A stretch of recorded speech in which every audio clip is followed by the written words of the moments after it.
Hello, everyone, and welcome to Police Off the Cuff Real Crime Stories. Happy Labor Day weekend to everyone. One more day. You got another day to get it together, but I hope everyone's spending time with friends, family, and loved ones and experiencing the really last weekend of the summer. Folks, we've been following this case, this active shooting case, of course, and seeking justice is just something that we must achieve in this case. And what does that mean? Well, the investigation in this case, in this manifesto, this active shooting, this targeted hatred by this man, Robin Westman, uh, who took 3 firearms and fired indiscriminately into a church, killing 2 children, ages 8 and 10, and wounding 17 other children. And the disturbing thing about this is, of course, the different political ideologies that can't see this for what it is. And this is an act of hatred, an act of hatred against Catholic children, the Catholic Church, against children, period, by a deranged trans shooter. Whether they want to say that or not, that is what happened, right? And with it, none of the media can figure out what was the motive here. I'm going to tell you, media, what the motive was. The motive was hatred, all right? The motive was hatred. Now you figure that out with your fancy journalism degrees, and now you can look into it from that vein. Whenever someone takes 3 guns and shoots into a church, a temple, a mosque, there is hatred involved there. And if you in the media can't figure out what the motive was, you don't belong in journalism. You really absolutely don't. So we're going to look into this case deeper and look into the investigation. All these talking heads are all dissecting this. And in every investigation, of course, we look into the shooter's background, right? Who is he? We call it on this show very simply the perpology, right? What is the background of this victim? Who is he? What makes him tick? Why? The why did he do this? And the why I'm saying right now is something called hatred. That is the why, right, in this case. So the journalism, all the drive-by media, as they are called, they can figure it out now. The motive is hatred, okay? I told you. You can quote Police Off the Cuff. Retired NYPD Sergeant Bill Cannon said on the Police Off the Cuff podcast that the motive is very clear, and the motive is absolutely hatred. So, folks, hold on to your hats, hold on to your loved ones, hold on to your cup of coffee, hold on to your thoughts, hold on to your loved ones, because after we do this report, you're going to want to hug them. You're about to enter true crime from a police perspective. You're about to enter the off-the-cuff zone, the police off-the-cuff zone.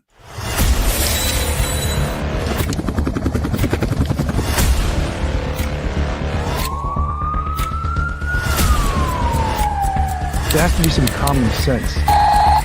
They were the ones who called 911 to get him help, and now they're calling for change.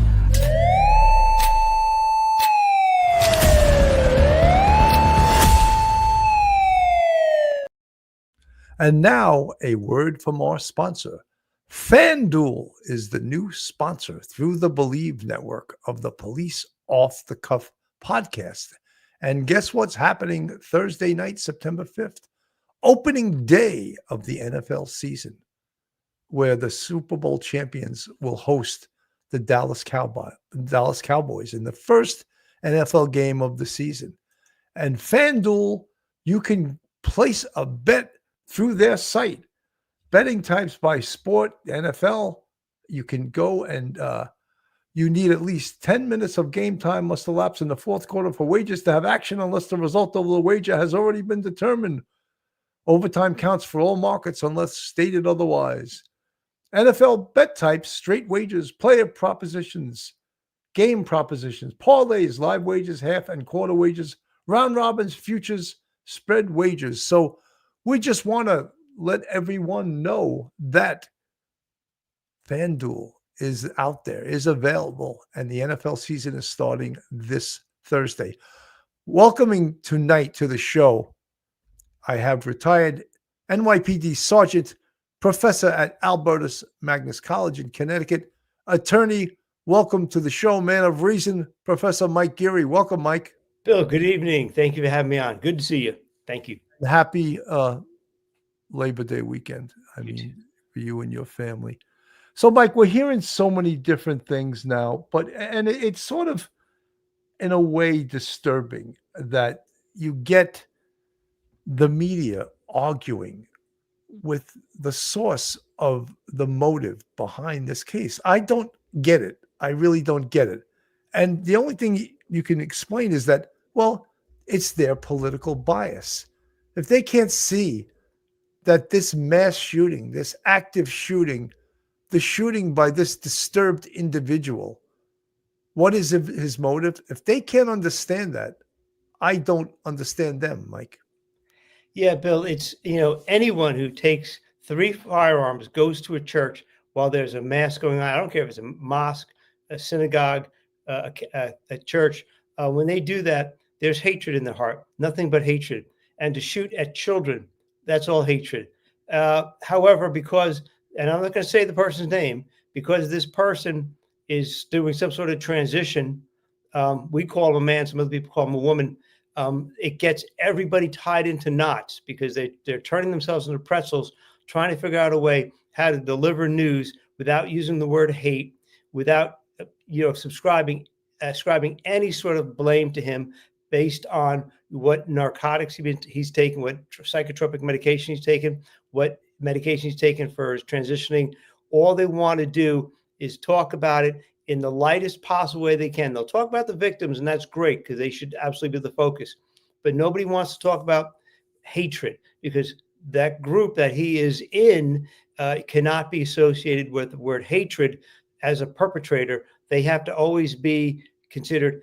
Hatred has to be in a sentence with them, me using them as the victim. So they're not allowed to officially hate. They can't hate. And so it's really sad because there's no reason for this other than, this fallacy, this political fallacy. Mike, I look, I respect every group, and I respect trans people. I respect the gay people. I respect any group. But when something like this is so clear that it's an act of hatred, let's call it what it is. And let's not pussyfoot around because it's a sort of a protected group, someone from a protected group that did this act of heinous violence. So let's call it what it is. This is from Fox News, bringing the new details up to date. This morning, we're learning more about the horrific shooting that killed 2 children at a Catholic school in Minneapolis this week. Fox News obtaining a search warrant detailing what investigators learned about the suspected shooter, including that he recently went through a breakup and that officials seized a tactical vest from his father's home. Police say they have also spoken with the shooter's mother, who has apparently hired a criminal defense attorney. Let's bring in former congressman and host of the Saturday Night in America, Trey Gowdy. So great to see you this morning, Trey. You longtime prosecutor, you know your way around a search warrant. Was there anything in this search warrant that was surprising, or did it tell any special story to you about what's going on with the investigation? It kind of screamed notice to me, either actual or constructive notice. I mean, I don't know how you go through life glamorizing serial killers and expressing your disdain for the most innocent among us, children, and nobody takes notice. Right. So the reason the mother hired a criminal defense attorney is because of the Crumley parents. I mean, the Crumley parents knew or should have known that their child was going to go kill classmates. I don't know the facts in this case, but when you start holding parents responsible, not generically, not strict liability, but if you have actual or constructive notice that your child is troubled and you still allow firearms around them, or you don't notify the police, there need to be consequences for that. Yeah, it's very interesting. I've always thought, Trey, that we needed to know more starting from Columbine on through, more from the parents, and not in even like a blaming, shaming way, but what could we learn from these families and these, dynamics and the mental health and the medicine that they've given their kids, the psychotropic drugs, whatever it is, the games, the video games, whatever it is. I just feel like there's been sort of like this taboo, like don't blame the parents or that respect their privacy. But in the end, we all suffer when we don't learn what's behind this. I think parents, and Rachel, I mean, you and Sean have closing in on a dozen children. So, I mean, we're all parents. We have a mutual obligation to one another to protect our children, raise good citizens, but also protect the most fundamental right of every other parent, which is to watch their child have their 11th birthday. So if we can go back in time, I wonder if these parents would do anything different. I mean, you got two dead kids, you got other kids in critical condition. What would you do differently? And if morality doesn't motivate you to do it, Rachel, then sometimes the law has to step in and say there's going to be a consequence if you have actual or constructive notice and you don't let someone know. Trey, we'd be remiss not to bring this up. I'm excited. You gave me a copy on. I think that, Mike, what's a little disturbing to me is that the media and many, but depending on what political group you're from, is more concerned with hurting the feelings of the trans community than they are about the fact that an 8-year-old and a 10-year-old were murdered sitting in church and 17 of their classmates were wounded. That doesn't seem to be a concern to many of a political persuasion of what's described as progressives. They're more concerned about hurting the feelings of trans people. And look, let's make it clear. There have been, in the last few years, 2 trans active shooters. This one here, Robin Westman, and the shooter from Nashville at the Covenant School. So that's 2 incidents. And there was another group of trans people called the Zizians out of the Northwest, out of California. They had 6 people that they were credited or attributed to them killing, but it wasn't active shooters. They were killing them. They actually killed a police officer. So it's not like there is I don't think you could say a pattern of these or a spate of these, but there's a couple of them. There's 2, at least 2, and this other group, the Zizians, were trans people that also were killing people, not in the same way. So we can't just categorize it as active shooters. But it seems like the media is very concerned about the right saying there is a huge onslaught of trans people involved in active shooters. That's actually not true. There's 2 incidences of it. Your thoughts, Mike? Yeah, Bill, look, we know the media is not, they don't practice journalism. What they practice is, clubhouse politics, and they carry the water for different political parties, east and west, north and south, however you want to classify people. But this person belongs to a class that is considered special. They're special cows, and you can't do anything to these cows. So they get to do whatever they want, and you can't blame them because they're special. If it was someone else writing some other things on the magazines, he didn't like Jews, he didn't like Trump, he really liked other mass shooters. He wrote that he hated himself, he hated kids, he hated everybody. He apologized to his parents. He's like, "I'm sorry, kids, I got to kill you." This person was so filled with hate towards so many people because he hated himself for perhaps what he had become, what he allowed himself to become, because he said he kind of regretted it. But that doesn't mean there's going to be some sort of purge of transgender people. No, nobody's looking to hurt them. But let's examine fully and take a deep dive into what kind of narcotics are being used in transitioning. What other mental health issues does he have? Has he ever been diagnosed with something? Not as far as I know, but what were the warning signs? There were some warning signs, and I would think that his mother probably understood that he had a large number of firearms, and that he really wasn't adjusting well. He may have I would bet he expressed his hatred towards a lot of people to her. Maybe she's just blind because he's heard the stuff before, but he really meant that. He even wrote about possibly killing people he worked with. He worked in a cannabis store. He was really a messed up dude, and there's no way someone like this should not have their guns removed. I believe in red flag laws because you need to have that. Gun rights is all about gun safety, not about just having as many guns as you want. This guy had way too many guns. He was never checked out mentally. There was never a red flag law, never a red flag law implementation in this case.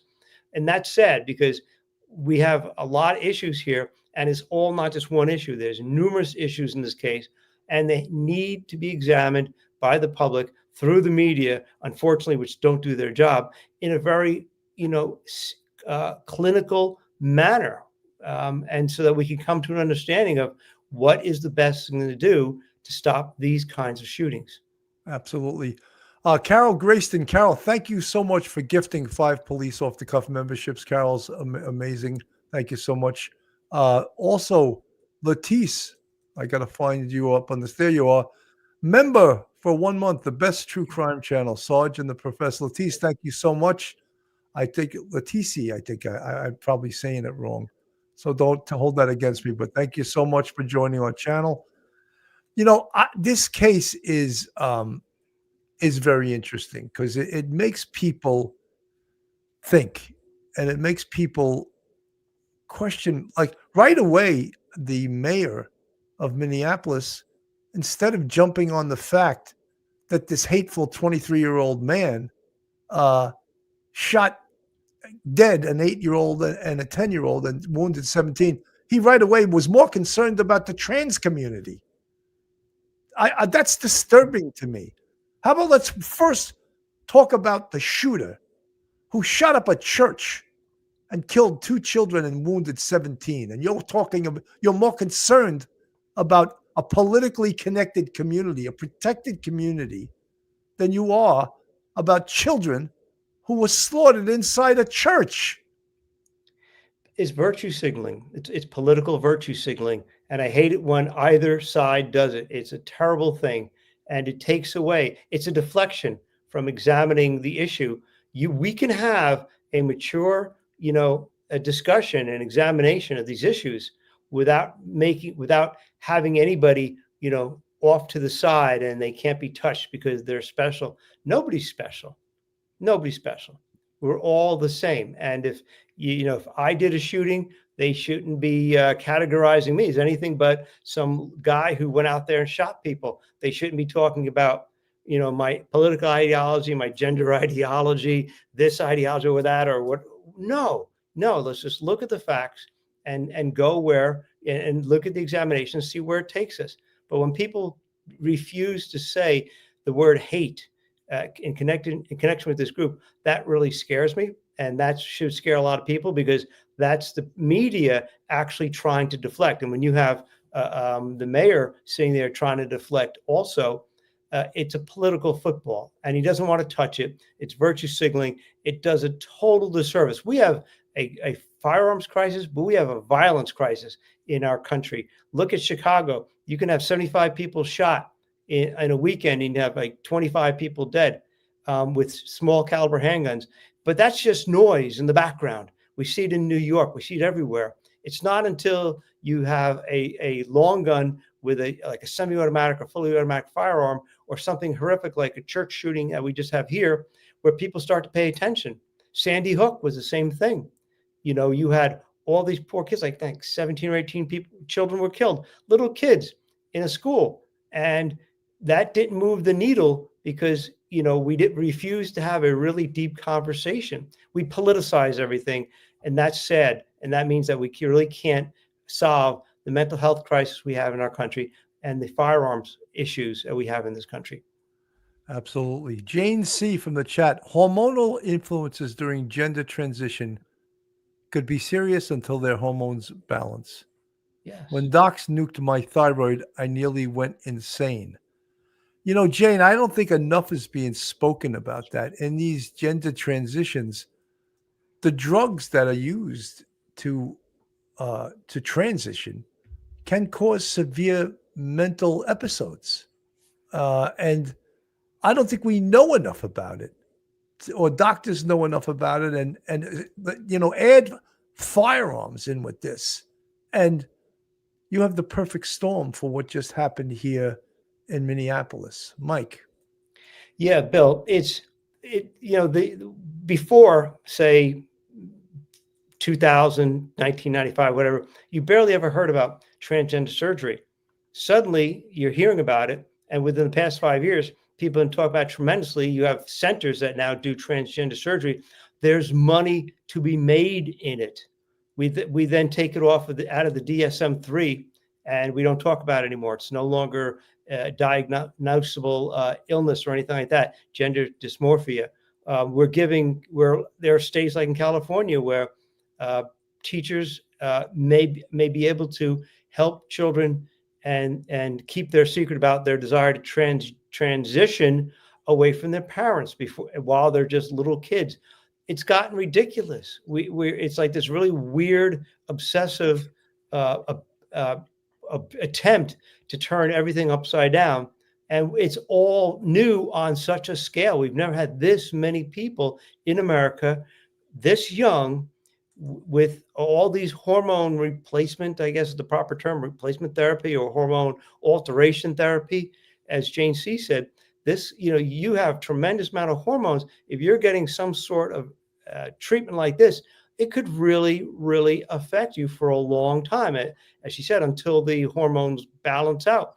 This is a years and years long process.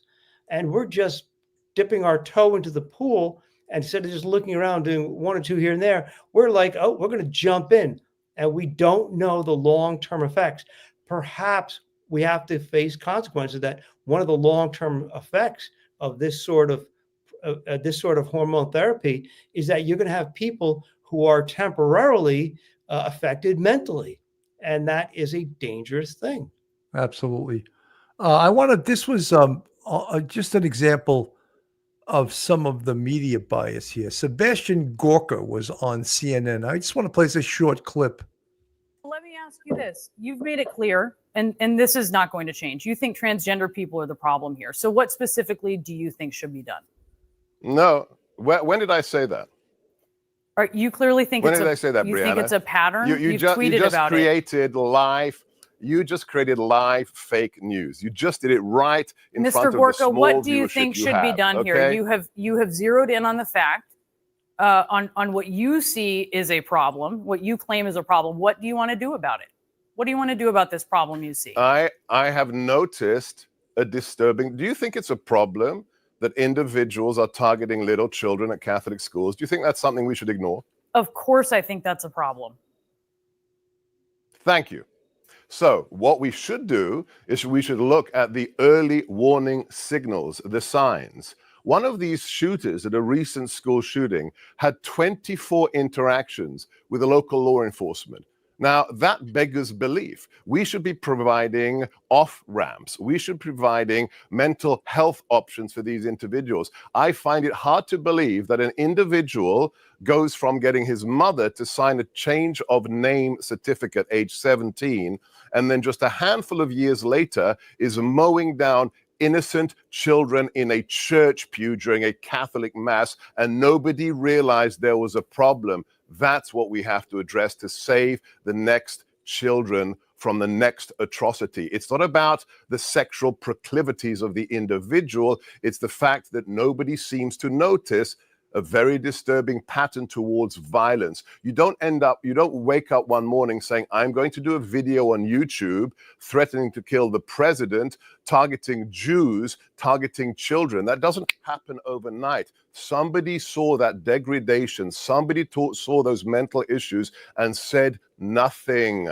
That's what we have to prevent. The early warning signals must be addressed if children's lives are to be saved. And what about all the non-trans school shooters? What about all the same thing happens? They have multiple interactions with authorities, with their schools, with the principals. Why is something not being done? Instead of blaming an inanimate object, which is the weapon, how about addressing the human being instead and giving them aid, giving them psychological support, giving them an off-ramp? That's what needs to happen. We need to stop the violence before it occurs. So I thought quite interesting, right? But in one way, interesting, but in another way, disturbing that the CNN host was playing gotcha.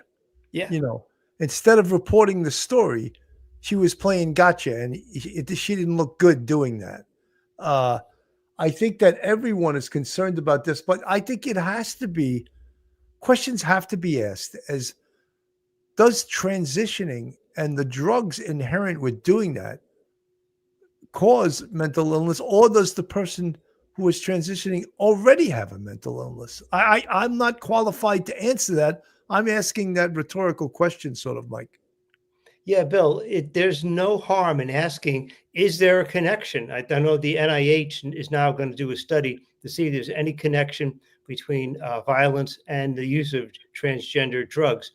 That's a good thing to do. Whatever the answer is, let's look at it and let's understand it. Let's discuss it. But to not to be able to touch that subject because it's taboo, because those people are holy, are holy. You can't. No, you can't do that.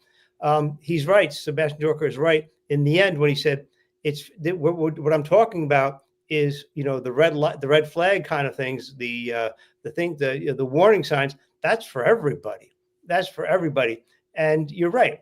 If you have a person who's not transitioning and they go into a school and they shoot somebody, or they go into an office building and they kill a whole bunch of people, that's just as disturbing to me as what this guy did in this school. There's got to be some. I know hindsight's 20/20, and you can connect the dots afterwards. But usually, when you start listening you start reading enough reports, and they talk to enough witnesses and people that knew him, knew the shooter. There's usually some sort of things that stand out: broken relationships, withdraw from people, threatening people, acting, talking about, killing as this person did earlier, writing things. I think maybe perhaps the only thing that happens is that many people get tired of listening to the person, and it just goes in one ear and out the other. But there's always some warning signs. And the only issue is it enough for us to recognize what we hear as a warning sign? And does that person have firearms? And is there a way that we can have this person, checked out to see and can we do a temporary committal to a mental health institution to see if this, for 30 days, take their firearms away from them and do a deep dive evaluation of this person? Because there's generally some sort of flags that go out there before, as he said, you don't go from this to the shooting, like that. There's got to be a progression of hatred, a progression of some sort of alienation, downward spiraling, broken relationships, and warning signs. And if we have enough time, that, you can get that person some help. 100%. I want to play this with Chris Cuomo and Brian Enton from News Nation. Yeah, a lot came out today, Chris. There are thousands of pages of writings connected to the shooter. We knew about the manifesto that was posted on YouTube, but police today said they found thousands more of writings, is what they call them, journal entries, that more than anything, and this is the part that I think is the most disturbing, more than anything, the shooter wanted to kill children. The acting U.S. attorney said the shooter wanted to watch children suffer, and that was repeated over and over again in these journal entries, that he hated all groups, and they named a few, including blacks, Christians, Jews, Mexicans. The police chief said he appeared to hate all of us. And parts of this journal, it's interesting, were actually in Russian. So we had to get a translator to go through some of these parts. And I just got this part translated. This is something he allegedly wrote. I am sick of my hair. I want to chop it off. I only keep it because it is pretty much my last shred of being trans. I am tired of being trans. I wish I never brainwashed myself. I can't cut my hair off now as it would be an embarrassing defeat, and it might be a concerning change of character that could get me reported. It just always gets in my way. I will probably chop it off the day of the attack, apparently referring to the attack here at the school. A few other things. I want to show you this video from outside the church. This is interesting, Chris. You can see where the windows are now. We were able to get right up to the church, and you can see these, there they are, these skinny windows, which are typical for churches, and they're boarded up now because that's what he shot through. But he knew, the police said, because he had gone to this church, that the pews lined up directly with the windows. So all of the kids were sitting in the pews, second day of school in mass, and they say that he knew if he shot through those windows that he would hit so many children. Chris? But again, you could look at it a different way, Brian. First of all, thank you for the reporting, but, that's a pretty narrow aperture. And in truth, it's relatively modern architecture, right? Most churches had a lot more glass on them, even in that part of the country.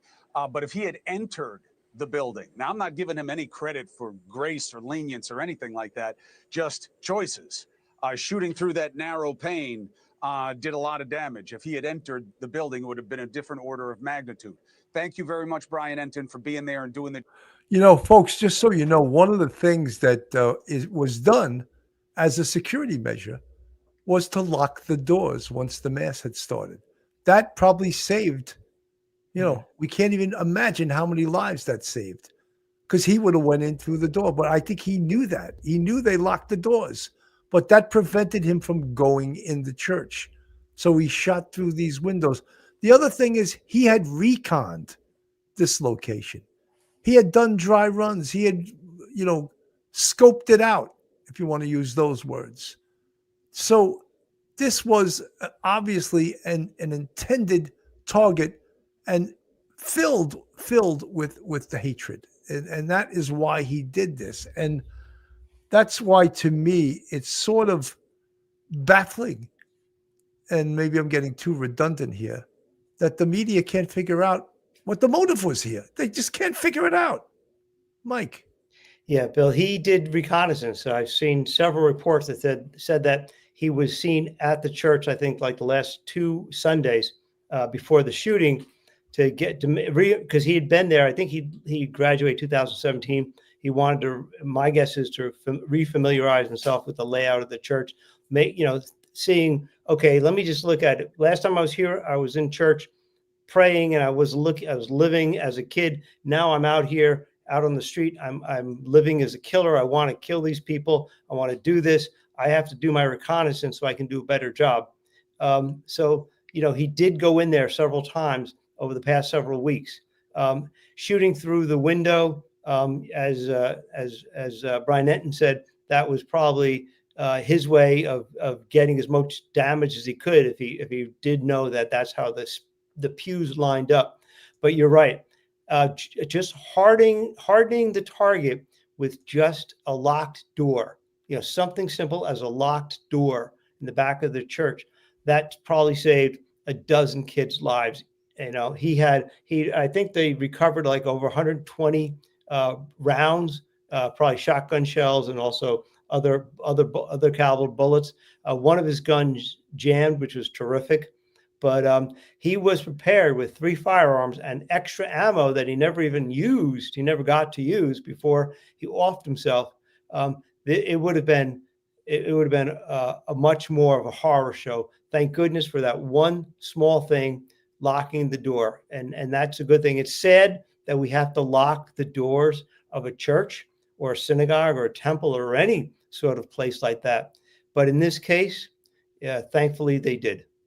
Absolutely. Folks, this is Police Off the Cuff, real crime stories. If you're not subscribed, hit that subscribe button. Give us a thumbs up, hit the like button, share us, and make lots of comments. That helps our algorithm. If you want to contribute financially, we have a Patreon with 4 different levels. We also have a YouTube channel membership with 5 different levels, and you can support the Police Off the Cuff channel through our Patreon, also our YouTube channel memberships. This back to Chris Cuomo. Parents of dead kids. That's why.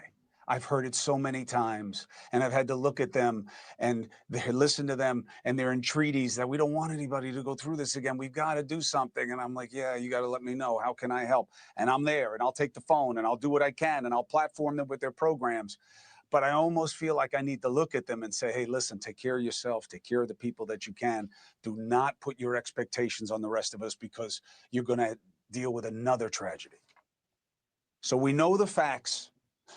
But is it really about the facts? No, it's about how we feel about them, or how we choose not to feel. Do you hear that? I hear a jazz concert going on downtown, but you know what you hear? Nothing. The sound of all the lawmakers letting this moment pass. The ones who find the suggestion that it is too soon to do anything but mourn. Now is the time to act. Where are they? It's already gone. It's not even a top trending item anymore. Not for the families. Like I told you, the families are in shock. They're just starting to process what's been lost. Their lives, and those of the first responders and the staff who are all bathed in the carnage, they are forever changed.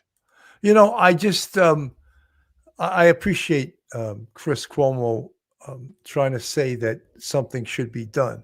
Mhm. However, we don't need more laws. We already have lots of laws in regards to guns. And Mike, as you suggested earlier on in the show, every single weekend in cities across this country, Chicago, let's use Chicago, a violent city. Yeah. Sometimes 30, 40 people get shot. No one gives a shit. Nobody cares. And out of those 30 or 40 people, sometimes there's 8 to 10 murders. You never hear a peep. You know why? Because it's all done with handguns. And it's all done in the inner city. And all of these people that are shooting each other up, we have laws. But guess what? Chicago doesn't prosecute people that shoot people with guns or carry illegal guns. So, you know, Chris Cuomo, I appreciate, you know, you're preaching to the choir, but we know the reality of this. And don't say we need more laws. We have tons of laws. In New York City, when Alvin Bragg took over the Manhattan DA's office, he had a 9-page manifesto indicating that he wasn't willing to put people in jail. He wanted to use other means. So in essence, he wasn't willing to prosecute. So even though, you know, we've heard this before, it's you know, the media is saying the same things. Oh, we need more laws. No, we don't need more laws. We need to enforce the ones that we already have, Mike. Look, 100%. You know, Illinois has some of the strictest gun control laws in the country. Chicago, it doesn't help Chicago. We have gun control laws, very strict gun control laws here in New York. And Times Square is a gun-free zone. The only problem is the perpetrators don't care. They don't care that Times Square is a gun-free zone. The only people who understand that a crime is a gun-free zone, Times Square is a gun-free zone, are the people who would never break the law. They respect the law. Yeah, he's preaching to the choir. I agree with some of the things he says. I saw this after Sandy Hook. I remember when that happened, because I teach up in Connecticut, so you heard a lot more than the national media had heard. But I sat back after like 30 days saying, nothing's going to happen, because nothing does happen, because you get extremes on both sides of the issue. And nobody wants to really come together and say, we need to fix something. Last time we had major federal legislation in this area, really major, overhauled a lot of the gun laws, was in 1968, the Omnibus Crime Control Safe Streets Act. We have a lot of laws in the books, but the ATF does things. But in New York, in California, you've got Illinois, you have all the laws you need. You just need them to be implemented. But when you have an elected official, an elected DA, or an elected mayor or an elected governor saying, no, my priorities are going to be this rather than that, we cannot have these people arrested. We have to give them desk appearance tickets. We have to no bail, you know, all those things. That never affects them. It affects the poor people living on the street. And we see this in New York. We see this in Chicago. It's just noise. the number of people who get killed, it's just all noise, and it's sad. But the moment you mention the shooting and it involves a semi-automatic firearm, immediately it gets more press coverage. And I appreciate the press coverage for this, because this is a Catholic church where the children were killed. But don't people care as much as those poor people in Chicago and in New York who get killed all the time and nothing said? Only because of the kind of handgun it is. And that's sad. And we're a better country than that. We need to take care of this issue. It's going to be a long time. It's going to take a cultural change. And that's going to occur very, very slowly. Absolutely. 24 hours after police said they couldn't make contact with the mother of the Minneapolis church shooter, NBC News has confirmed she's hired a criminal defense attorney. And tonight, an update. Can you tell us, have investigators been able to talk to the shooter's mother? I can tell you this through working with our partners with the Bureau of Criminal Apprehension of Minnesota. There has been conversation, and I am not at liberty to go any further than that. NBC News has reached out to Mary Grace Westman, who hasn't been accused of any wrongdoing. So far, no comment. Meanwhile, questions loom about whether Wednesday's massacre could have been prevented. There's definitely red flags. Former classmate and friend Josefina Sanchez telling NBC News affiliate KARE 11 in 6th and 7th grade, the shooter had a chilling fascination with Nazis. He would salute to Hitler and definitely do it when the teachers weren't watching.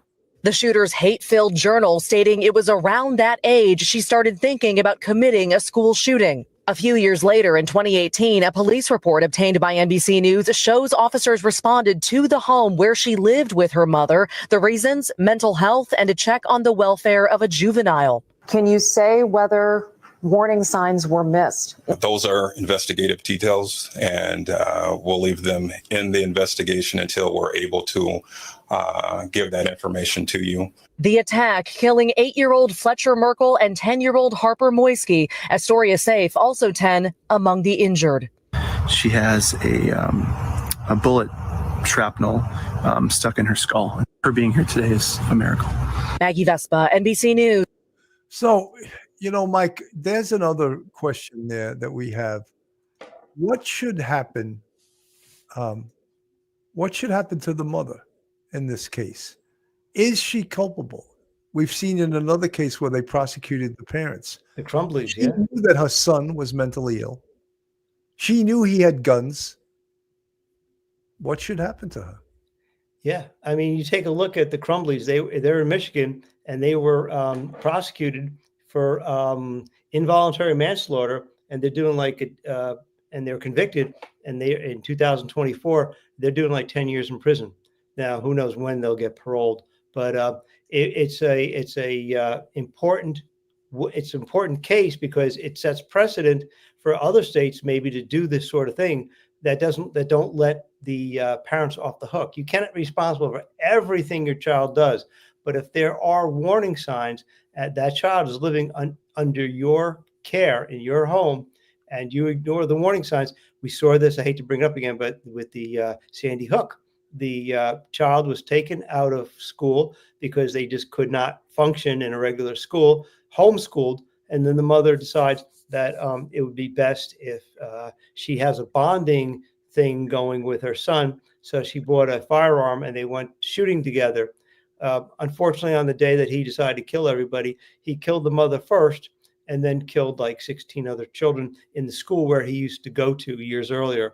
I hate to say that the parents know everything that's going on with their kids, but when you see a number of firearms and you see a kid who really can't get along with other people, that probably has said stuff and done some things that should give you, if you're actually paying attention, pause to wonder what the heck is going on with this person.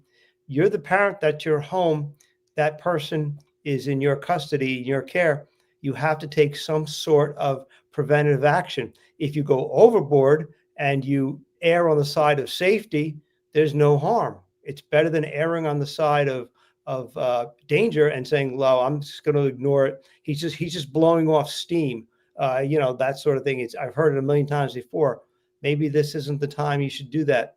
But the Crumbly case was huge. That is why Trey Gowdy said on Fox that the mom got a criminal defense attorney. She's speaking to police investigators through her attorney. Maybe they're doing it at a distant location. Maybe it's Zoom or whatever. But she has contacted them. But she also has an attorney to make sure that whatever she says doesn't get her in any more trouble than she already is right now.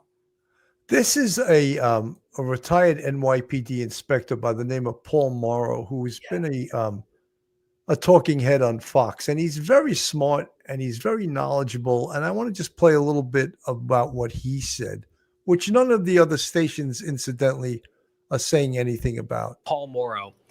Paul, there are so many different directions to go to on this story. It's still unfolding. I understand the mentality among some to say that simply talking about thoughts or prayers is not enough. You have to have things in conjunction with action. I get that, but it almost seems like it's this visceral, sneering, now trite, common response that we hear from some specifically on the political left to denigrate prayers after events like this. And it seems particularly odious given the context of where this shooting happened. Of course it is. Of course it is. And if you look for the root cause here, one of the things that they're so hostile to is that organized religion is traditional. And it's another vector of society that they don't control, another thing that they don't control. And when I say they, I mean the progressive left, is policing. These are among the last bastions of traditionalism in American life. It's the kind of Americana they want to erase, because it's not part of the approved narrative from our dominant media and from the progressive left, who wants to own all aspects of your life.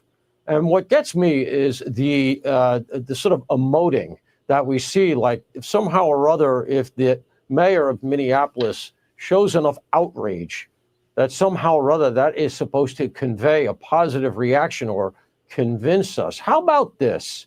How about we enforce the gun laws that we have? Because according to the Pew Institute, which is a nonpartisan research center, 5% of gun murders every year are committed with long guns.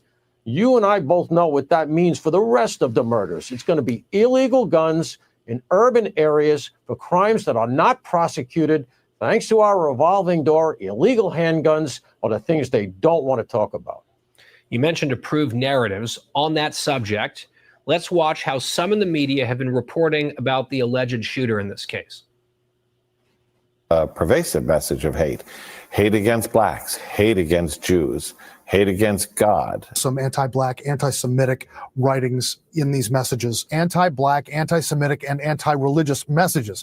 It's not that clear. Apparently, there are numerous ethnic groups and religions. There's anti-Semitic language in there. So it doesn't, I don't know that we have very hard evidence of a Catholic specific. I cannot believe that this guy, McCabe, was the second in charge at the FBI. He couldn't find a bad guy on Rikers Island. He is like, I just cannot believe this guy was second in charge. He is an absolute moron. Specific focus. There is no clear motivation or ideology.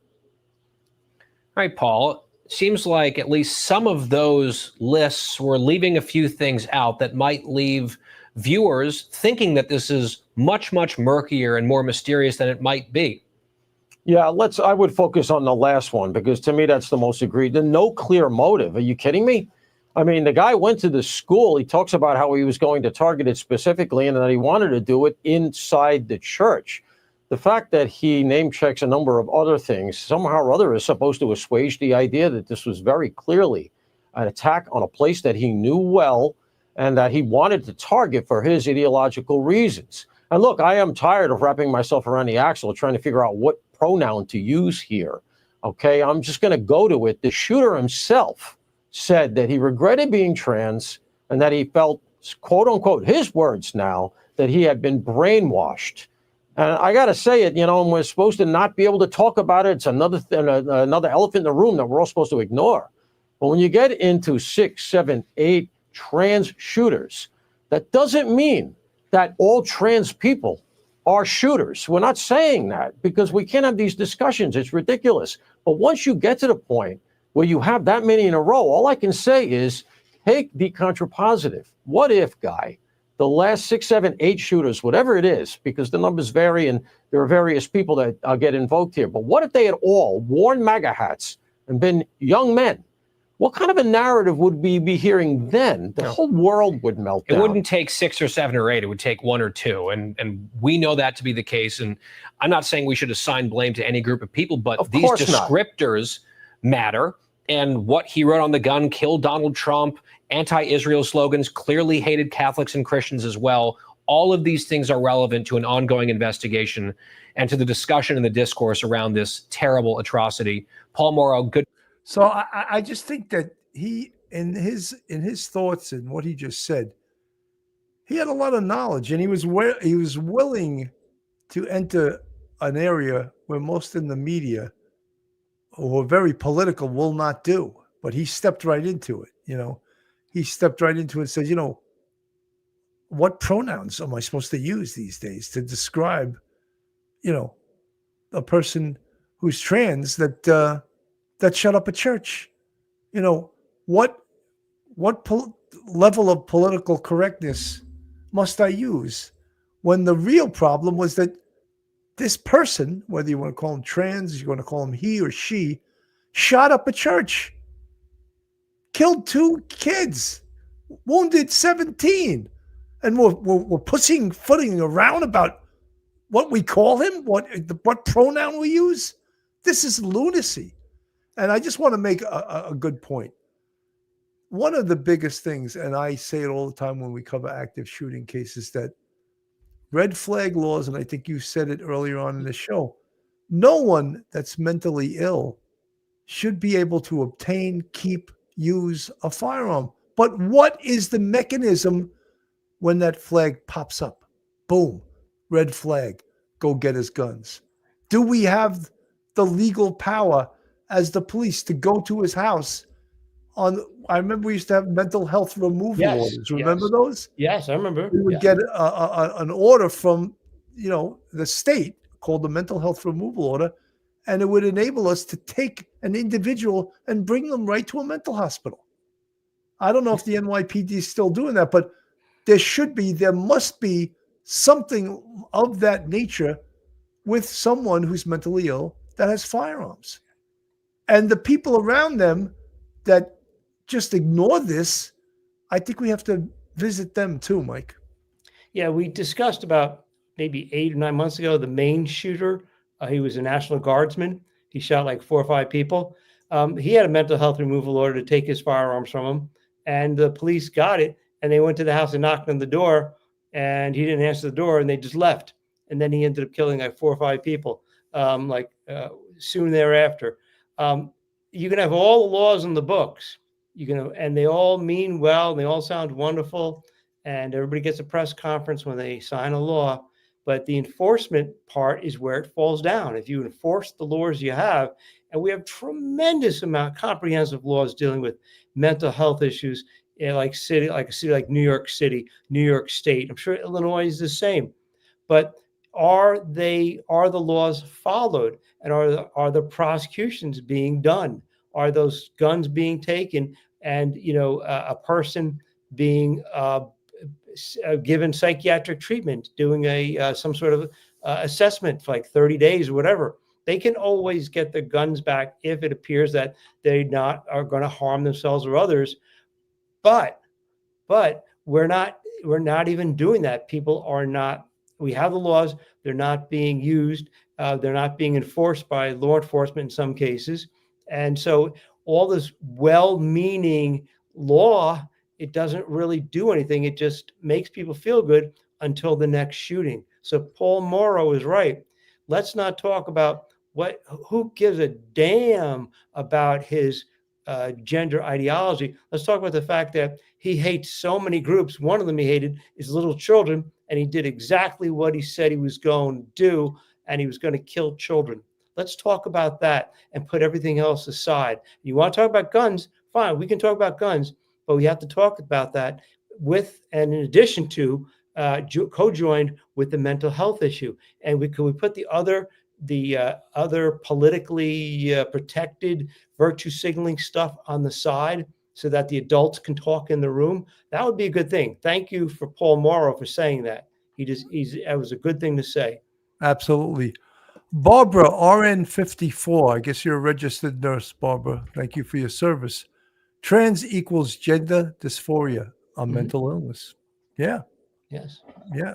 So we could call it, we could use pronouns, we could call it whatever we want, but people with mental illnesses, and it's very tough to track because of lots of reasons, HIPAA laws that protect them, shouldn't have guns. They should not have guns. Jane C. from the chat. It's science and could be temporary mental instability during transitions. It should not be political like this. There are more health conditions when guns should be removed. Jane C., I agree. Your comments are always welcome. You're always very smart with your comments. Folks, Police Off the Cuff is now part of the FanDuel community. They're one of our sponsors on the Believe Network. And just realize that this Thursday night at 8:20, I believe it is, that it's the first official NFL game of the season where the Philadelphia Eagles will host the Dallas Cowboys. So FanDuel from the Believe Network is a new sponsor for Police Off the Cuff. Mike, it seems like we're reporting on one of these active shooter cases every other week or every couple of weeks. They're just happening, seems every couple of days. But when we also talk about, and Paul Morrow from Fox News mentioned, he goes, 5% of the shootings nationally are done with, described as a long gun, which the progressives describe as assault weapons. Right. But if you ask a progressive what an assault weapon is, they cannot define it. So they're just using words that they think are powerful, assault weapons. But the 95% of all shootings that are done with handguns, illegal handguns, that progressives refuse to prosecute, they're ignored. That doesn't matter. No, it's handguns and it's in the inner city. The very people that progressives pretend to support, they could care that every weekend, in Chicago, say 25, 30, 40 people are shot, 10 are murdered. There's not even a blurb in the newspaper about that. Your thoughts, Mike? Yeah, we should talk about firearms, but let's talk about what are the most dangerous. Let's do, if we're going to do firearms legislation, we're going to have a discussion with firearms. Let's spend our time, our money, our resources trying to solve the greatest part of the problem to give us the greatest benefit. We need to talk about the small concealable pistols. When we first got on, there were still the Saturday night specials around, the cheap 22s, but people have 9mm and 45s. Therefore, we need to talk about that. That's the most important thing. Let's discuss what covers 90 to 95% of all the shootings and homicides in America. We need to work on that. We could also simultaneously work on, of course, semi-automatic and fully automatic firearms. And we can somehow, someday, come to an agreement on what the definition of assault weapons. I do this with my students. I talk to them and ask them about, how would you define an assault weapon? Because if you want to ban it, you got to know what you're going to ban. You got to kind of come up with an idea. But 95% of the shootings are concealable guns. Let's talk about that. Let's come to some sort of agreement and on how much of a danger that they are. And for people living in inner cities and even people in other places, they're 95% of all the homicides in America, all the suicides in America. That's so many. And therefore, we need to talk about that. And in addition to mental health, the other firearms, the long firearms, we can put that on the side until we get through with the 95% of the problem first. And we can't seem to do it. As you said, you have prosecutors that say, if a person robs someone with a firearm in New York City, points a loaded firearm at them, and takes their wallet, they're not going to charge them with robbery and possession of a deadly weapon. It's going to be, it's going to be petty larceny or larceny, a grand larceny, and they're going to derate it to a misdemeanor. That's pathetic. That is spitting in the face of the law, spitting right in the face of the law. You're supporting the criminal. You're supporting the criminal. Yeah. It's outrageous. And I remember as a cop arguing with prosecutors that wanted to derate crimes. Now I feel like I have to wave the white flag. Yeah. They're not prosecuting anybody, you know? No. You know, Mike, I always remember the definition from the New York State penal law. What is a firearm? You know, it's any loaded weapon that is capable of firing a projectile. That's the definition, I think, word for word in the penal law.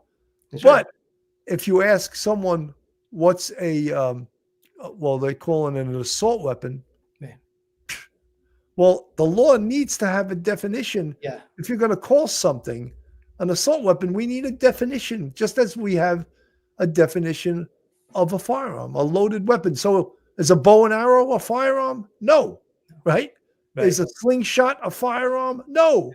So, you know, I'm being a little obnoxious here, I guess, but we definitely do need definitions so that the law is capable to define the criteria. Is this an A felony, a B felony, a C felony, a D felony, an E? Or are you going to downgrade everything to a misdemeanor anyway? Well, what's the purpose of the law? Right. You know, and a lot of the people are like, oh, you know, we need new laws. No, you don't. Stop that bullshit. Let's just enforce the laws we have. And guess what? That's what's not being done. And that's why this country is in chaos in some of the inner cities, where they're just allowing the criminal element to do whatever they want. And then John Q. Citizen, who wants to protect himself, gun-free zones. You can't bring a gun here. You can't bring a gun. Wait a minute. I thought it says in the Second Amendment you can keep and bear arms. How are you making all these extraneous rules that John Q. Citizen now can't defend himself and his family because you don't want to put criminals in prison that use a firearm to commit felonies? So I just want to lay that out there. You know, we're not going to solve all these problems or any of these problems tonight, but we just wanted to sort of shine a light on it. And this case isn't going away, but there's going to be a new case either this week or next week or the week after that'll grab our attention. Mike, your final thoughts. We should pray for the families of those two beautiful children and pray for their souls. And we should try not to politicize violence in any shape or form. Violence against children, the elderly, the most vulnerable in our society should not be a political, ideological question. It should be a question of pragmatism. We have the laws. We have tremendously comprehensive gun control laws in the books. We need, and we need to enforce them. We need to enforce them and not look at, not have politics enter this kind of debate. Exactly. There's a good comment from the chat, so I'm going to put it up on the screen. Flat Daddy-O, let's stop focusing on the gun. Focus needs to be placed on the people and reasons shootings are happening. That's right. Why are they happening and who is doing it? Right. Flat Daddy-O, we were just trying to explain that. And one of the reasons, in my opinion, is that prosecutors will not prosecute. That's right. That's the bottom line, right? That's the easiest thing to describe. Doesn't the word prosecute mean to prosecute? Isn't a prosecutor supposed to prosecute? Right. Why have they taken it upon themselves to refuse to do so? But if you, a law-abiding citizen, defend yourself or use a firearm in your defense, they're looking to put you in prison forever because you don't fit their definition of who they want to decarcerate, right? They want to decarcerate criminals, not decarcerate John Q. Citizen that's defending himself or his family. So before all these politicians step up to the mic and talk about we need new law, you got to just tell them to shut up, because no, you don't need new laws. You need to enforce the laws we already have. You know, folks, I want to, if we sound a little jacked up tonight, we are, because you hear some of this this nonsense. And when people don't know what's really happening, they can be bullshitted by these politicians, you know? Oh, we need new laws. No, if you know what's going on. No, we don't, Mr. Mayor of Minneapolis. We have all the laws we need. In fact, Minneapolis is one of the most lenient states there is on crime. So we don't need new laws. Just use the laws you have to put bad guys in prison. You won't do it. Right? No, they won't do it. Exactly. So then listening to the rhetoric when an active shooter incident occurs is meaningless. Folks, I want to thank everyone for tuning in tonight. I hope everyone had a great Labor Day weekend. You got one more day, so I'm not wishing your weekend away. Thank you for tuning in. I'm Bill Cannon from Police Off the Cuff Real Crime Stories. On behalf of myself and Professor Mike Geary, thank you so much. We'll see you next time. One episode just ain't enough.